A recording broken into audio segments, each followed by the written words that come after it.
وما آتاكم الرسول فخذوه وما نهاكم عنه فانتهوا واتقوا الله إن الله شديد العقاب. الحمد لله رب العالمين والصلاة والسلام على أشرف الأنبياء والمرسلين. أما بعد، حدثنا زهير بن حرب قال حدثنا وهب بن جرير قال حدثنا أبي عن يونس الأيلي عن الزهري عن عبید اللہ بن عبد اللہ عن ابن عباس.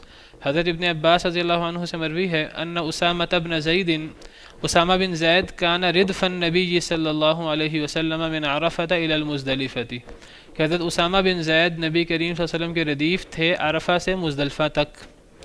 ثم اردف الفضل من المزدلفۃ الی منی، پھر آپ نے حضرت فضل کو ردیف بنایا، اپنی سواری پہ پیچھے بٹھایا مزدلفہ سے منی تک. دیکھیں دونوں صغار صاحب ہیں، دونوں چھوٹے صاحب ہیں، اور نبی کریم صلی اللہ علیہ وسلم کے بڑے بڑے صحابہ جن سے آپ مشورہ کیا کرتے، جن کو آپ ان کو عزت احترام بھی آپ دیتے، آپ کے وزیر حضرت ابوبکر، حضرت عمر اور دیگر کبار صحابہ جو سردار بھی تھے اسلام لانے سے پہلے. نبی صلی اللہ علیہ وسلم ہر ایک کو جو اس کا مقام ہوتا تھا جاہلیت میں، آپ اسلام لانے کے بعد بھی اس کو وہی مقام دیتے، آپ اپنے ساتھیوں کو عزت دیتے تھے. لیکن اس کے باوجود آپ نے چھوٹے صحابہ کرام کو اپنے پیچھے بٹھایا ہے، یہ آپ کی عاجزی اور انکساری ہے. پہلے بھی ہم پڑھ چکے ہیں یہ بات.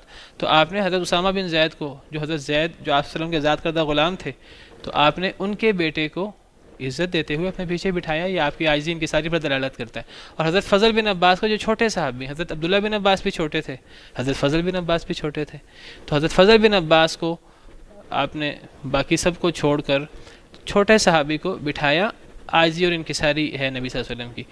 قال، راوی کہتے ہیں فکلاہما قال، دونوں نے کہا.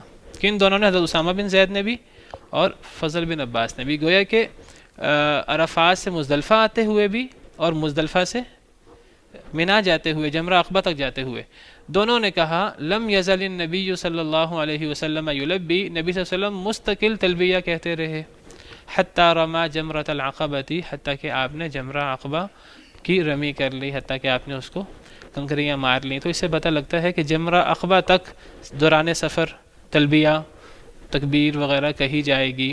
ویسے انسان اگر کہیں انسان ٹھہرتے ہوئے بھی تلبیہ پڑھ سکتا ہے، لیکن زیادہ تر تلبیہ جو ہے وہ سفر کے درمیان جو ہے وہ تلبیہ ہوتا ہے. سفر کے درمیان چڑھائی اترائی پر تو باقاعدہ اونچی آواز سے یاد دہانی کرتے ہوئے تو تلبیہ ہوتا ہے. تو نبی صلی اللہ علیہ وسلم مسلسل تلبیہ ادا کرتے رہے جمرہ عقبہ تک. سبحانک اللہم ربنا وبحمدک، اشہد ان لا الہ الا انت، استغفرک واتوب الیک. صناع الحیاة اقمار الليالي منار الهداة اعلام الرجال. صناع الحیاة اقمار